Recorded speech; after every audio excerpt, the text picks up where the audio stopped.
Then, over the centuries, this insight was lost. It was gradually replaced with the sense that only those who were ordained had the gifts necessary to minister to the community.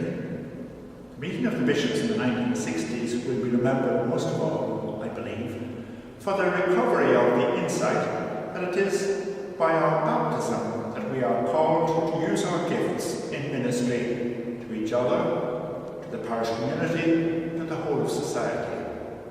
Together, we share the task of carrying on Christ's mission to the world.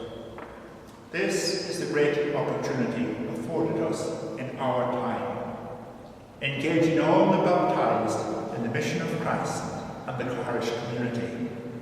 The Second Vatican Council called us to this in the 1960s. We have made some advances.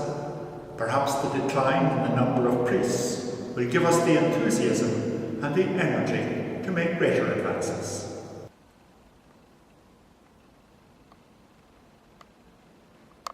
As we take these steps, the priests of the diocese will have an immensely important part to play. And I want to acknowledge their fidelity, dedication, and generosity. Working with them over the last 13 years has been edifying and inspiring. They work tirelessly in so many ways, and I thank them for that. Their ministry is indispensable.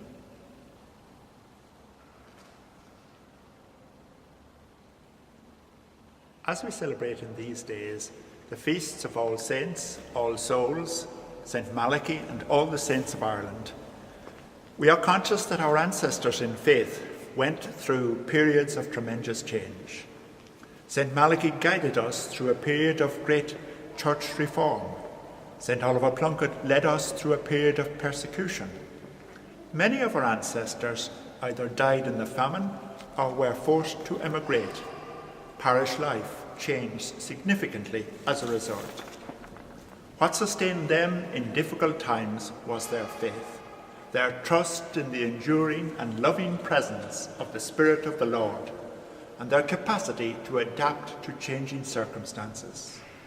Our times are not so difficult, but those same qualities of faith, trust, and willingness to sacrifice and to adapt will enable us to make the adjustments we need to make so that future generations can stand in the great tradition of faith handed down to us.